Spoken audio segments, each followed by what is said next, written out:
You're listening to the AfterBuzz TV network. Now, the largest new media platform on the web and your #1 source for after-show entertainment. Very good, Keith.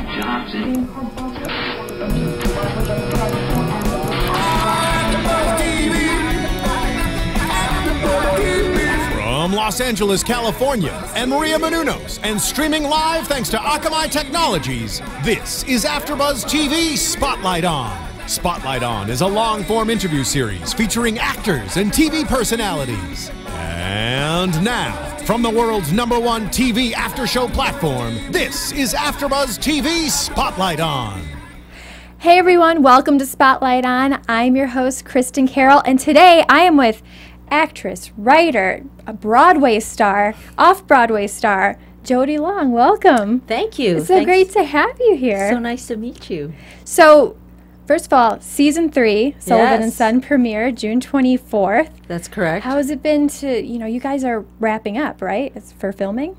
Yeah, we're wrapping filming next week, but you haven't, the audience hasn't only Hasn't seen wrapped, yeah. They've They've only seen a few episodes. Exactly. So yeah, we're at the end of our shooting season. Now, which episode are you really excited for them to see coming up? Oh my God, there's so many great episodes. The one we just finished shooting, Margaret Cho was the guest star on it, and she played my daughter 20 years ago. Oh my God, I can't believe it's been that long, on All American Girl. And this is actually, even though I've seen Margaret and I've spoken to her, it was the first time we've been reunited On screen. acting, yes. Yeah. And it's a great episode because she plays my nemesis. And Which I can only imagine, because your character, Ocha, is self-described. You called her the tiger mom from hell. yeah, exactly. Yeah, she's got her opinion. She's very opinionated about things, and she has her way of dealing with things. Usually it's with a baseball bat or a sword. No. I mean, that's the only way to deal with Yeah, kids, especially right? Yeah, family. guys in the bar. And That's true, bar. Yeah, Dan Loria, my husband, he calls me the bar Nazi.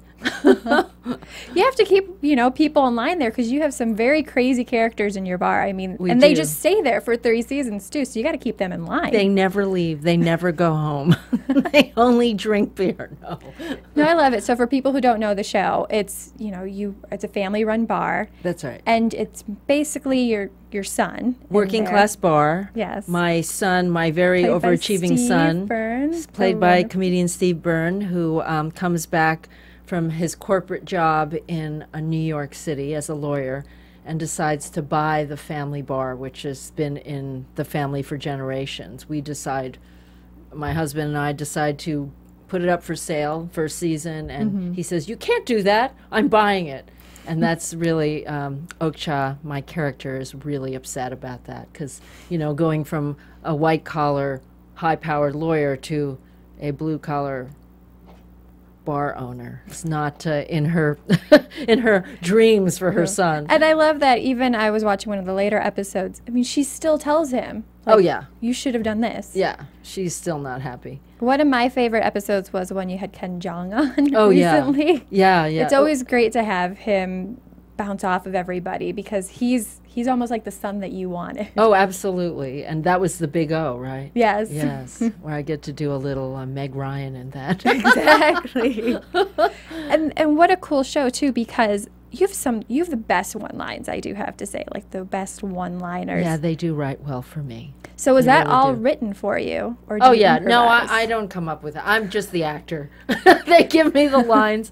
Sometimes in rehearsal, we'll suggest something. Well, this might work better this way, or what about this? So they do take it into consideration. And if Steve really thinks it's great, he'll write them or text them and say, "Hey, what about this?" But we really do a scripted show. So those jokes are written.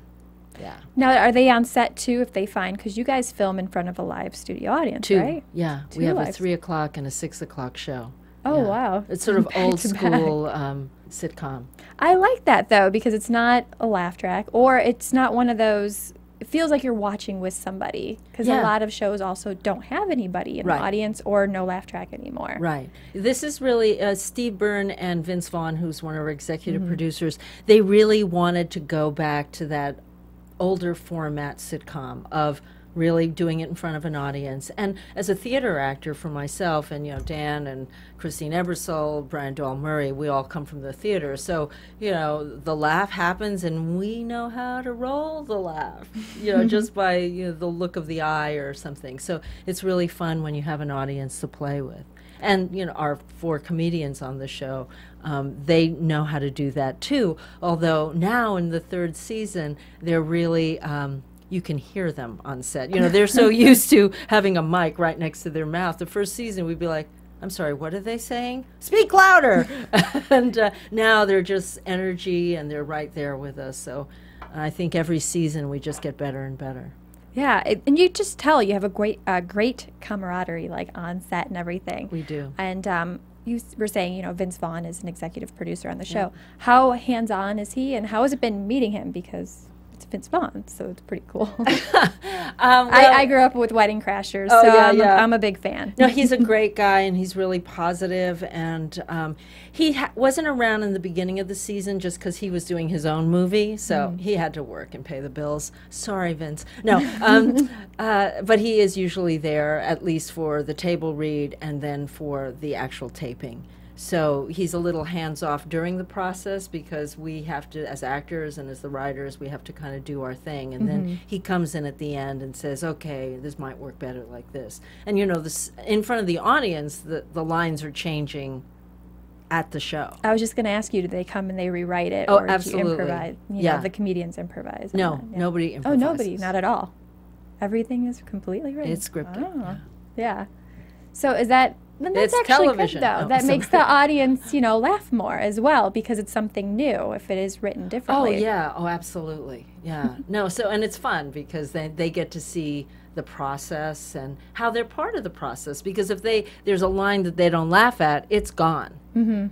And it's, they replace it with something else and then they laugh and then we're like, that's it. Next. It's good. It sounds like a well-oiled machine as well, with having fun. And with all of these comedians and jokesters, do you guys have any pranks on set? Anybody ever try anything on you? Do you okcha? Like, do you go character on them and go, don't do that? It's funny. That's an interesting question because we don't really, there's a lot of laughter and there's a lot of put downs and, they'll do, this mic will be there and they'll do 5 minutes on this mic. Oh, the B mic or whatever, So we just have fun the whole time, but there's not really pranking. Okay, so you're not nervous going on set that okay, somebody's going to pop out at me in the dresser or something? No. Okay. No. So no on-set antics that you have to worry about? Well, there's antics, but it's not like pranks, like nobody's mooning anybody. Okay. Not but yet. That's an idea you've given for tomorrow. Yeah. Actually, tomorrow's episode, or this week's episode, I get to show my wares in the spa, in the sauna.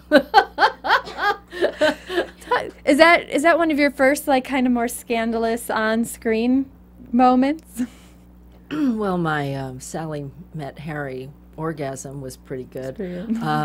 Let's see, last year I got drunk and took my hair down. That was pretty scandalous, I thought.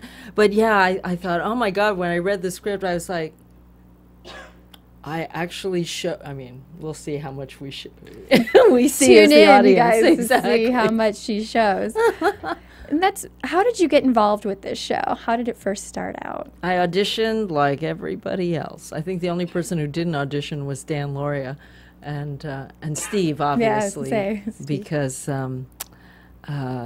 he co-wrote it and created it. So. Mm-hmm.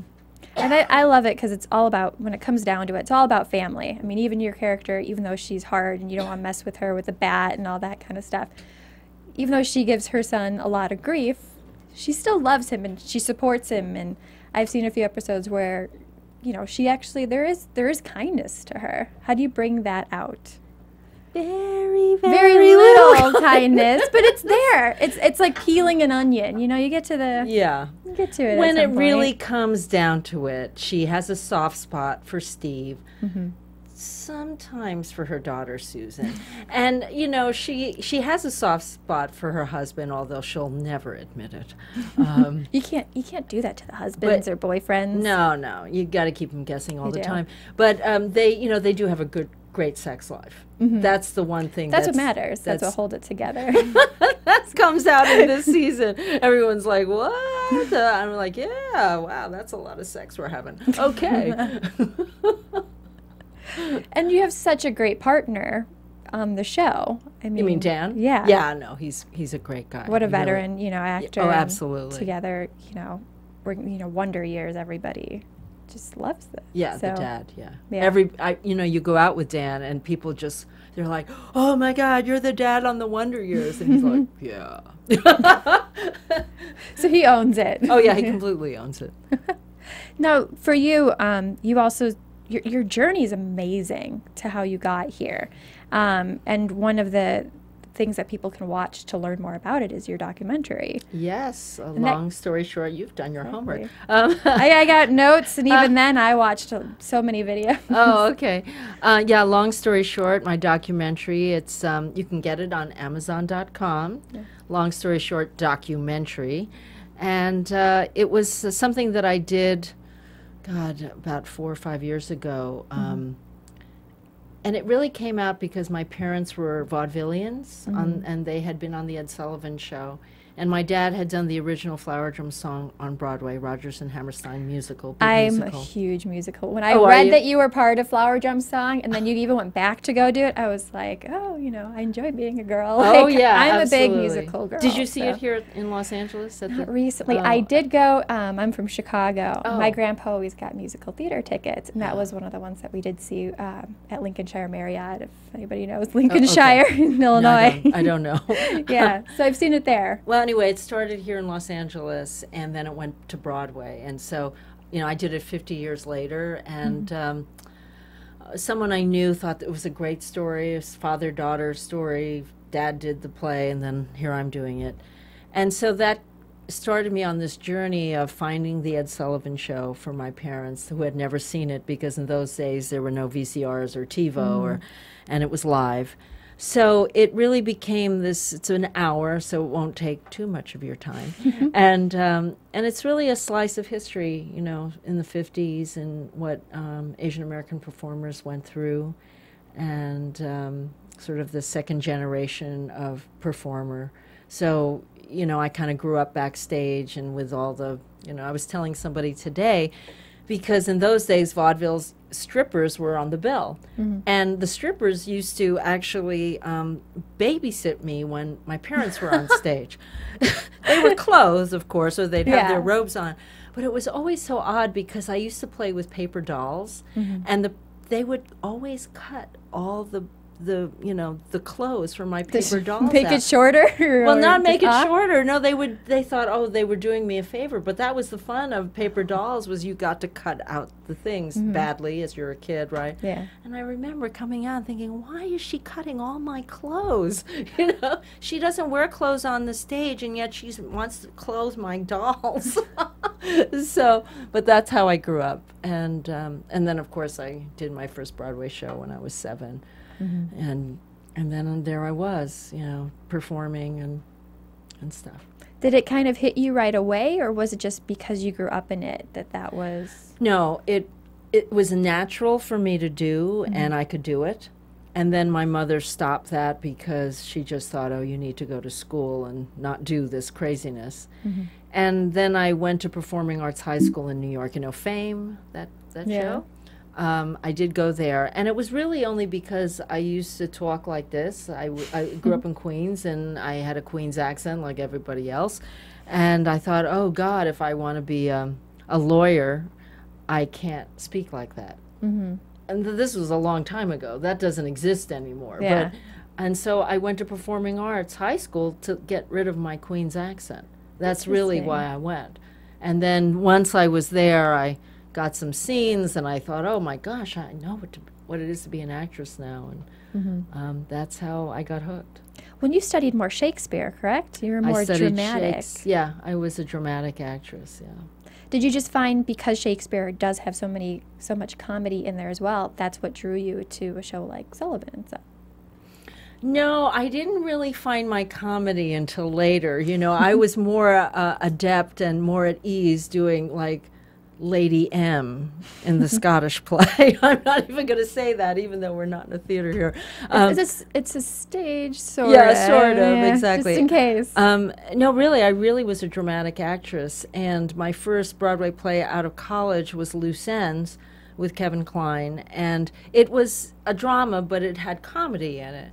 And I really didn't know how to do that at the time. Mm-hmm. And one of my big teachers was Kevin Kline, because I great teacher. did that show for a year with him. Mm-hmm. And we had this one scene right before intermission, and we'd come off and he'd say, you know, if you did it faster, you'd get a laugh. I'm being really serious. So I was schooled for that whole year. We'd come off and we'd talk about the scene at intermission. And that's really, I didn't start out being a comedian. Yeah. it got to it's that harder, point. you know. Comedy is actually harder than drama. I agree. I mean, I did a little theater back in my high school days and stuff like that. It's hard to find those moments. You know, people always talk about, oh, dramatic that's what gets you the Oscar and stuff. I'm always sad when I don't see more comedy up there. Yeah. To make somebody laugh is really difficult to do. Well, it's about timing. Mm-hmm. And the timing is really the thing that you have to be relaxed and in the moment. And you have to be relaxed and in the moment even in a drama. But in a comedy, you have to really know that I can take that beat and then deliver the line. And that's really what makes it funny. Mm-hmm. I heard one of your stories that you were saying how recently, all the guys are doing a tour, a stand-up tour. Yeah, Sullivan and Son tour. They're going the day after we, finish shooting. And you surprised all of them when you were asked to announce. Last year. I don't remember who you were announcing, but you came up as a surprise. Well, Tell Steve, us about that. Well, my goodness. Steve, we got there, and Valerie Asselin, who plays Melanie on the show, we had decided we were going to meet for dinner and then go see the boys at the Gotham Comedy Club in New York City. So we got to this restaurant, and because Valerie's a young, beautiful girl, this guy at the bar was buying us drinks.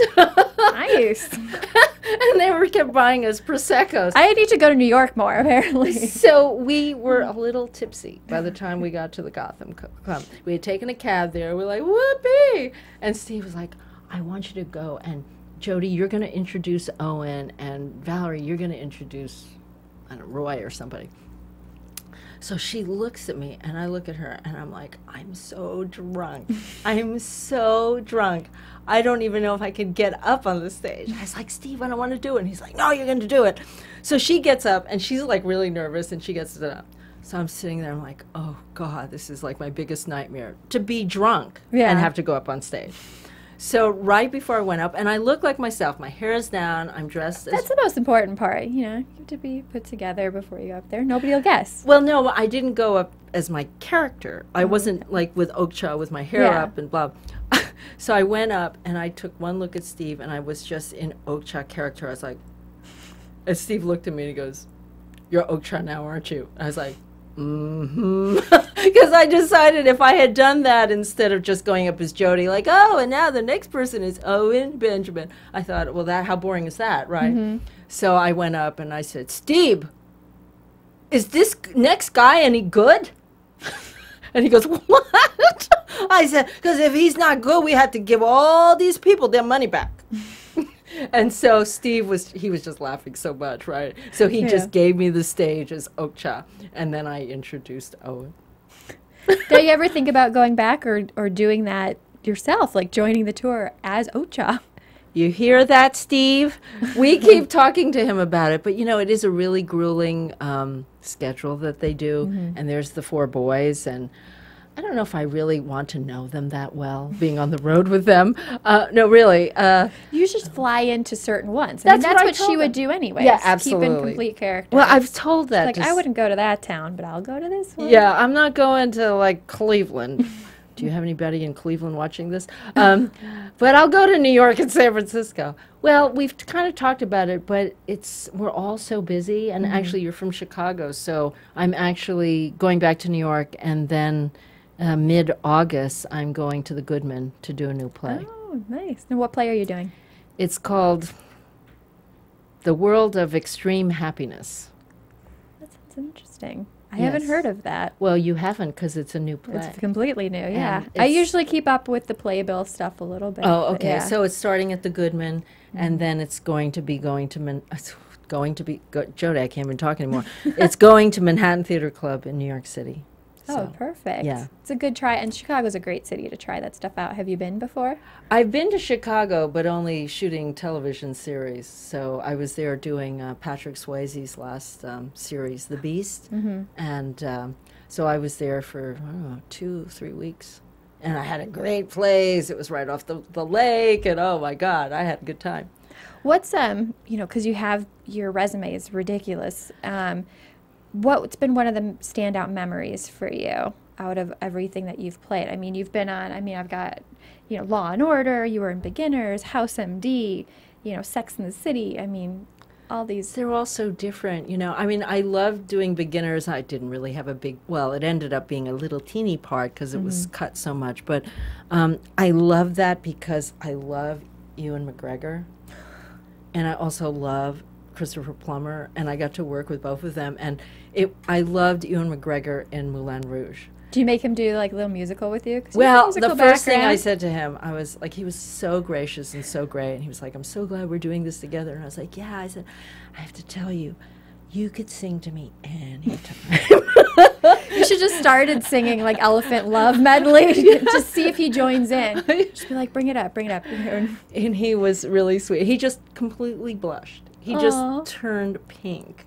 And, I wasn't trying to do that. I wasn't being provocative with him. I was just like really like, wow, you were so amazing in that movie. I love that you took that opportunity because, like, I feel like if I met him, I'd say something like that. Or I'd want to, but I wouldn't have the guts to say it.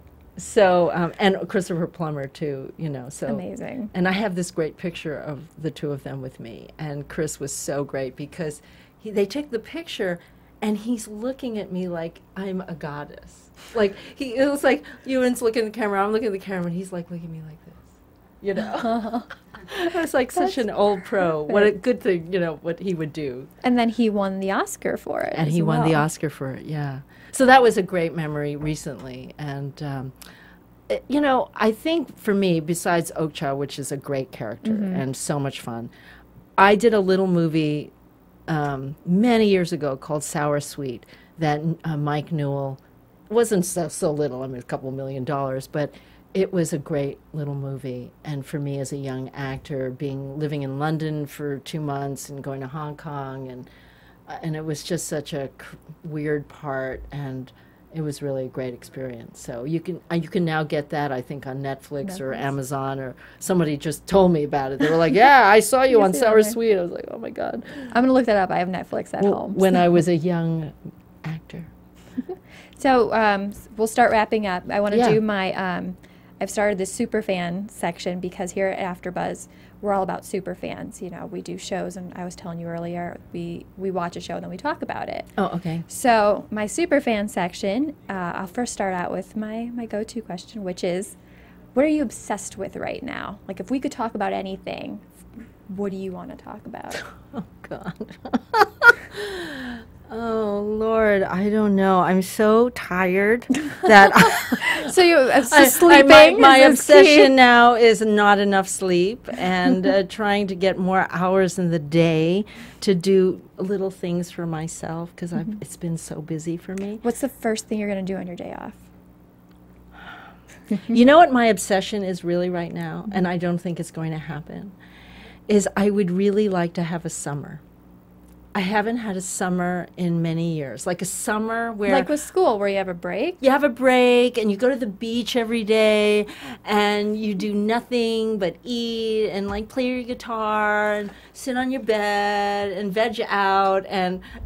I miss that, too. All of a sudden, I'm 4 years out of college, and I'm like, where's my break? Where does that happen? Well, I'm a lot longer out of college than you. But it's, you know, I really haven't had a summer in a really long time, and... just it's been so crazy that that's what I keep thinking.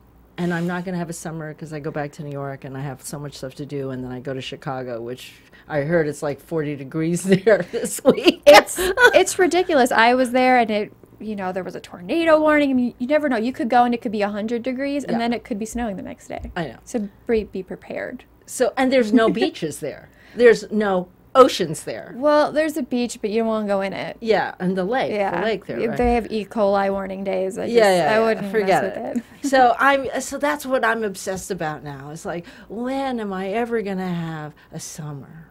Well, because you mentioned the beach. You surf. You do something that I'm actually nervous to do. Not much scares me. I don't surf on a board. That would scare me. I tried to learn in Honolulu the last time I was there, and it was pretty ridiculous.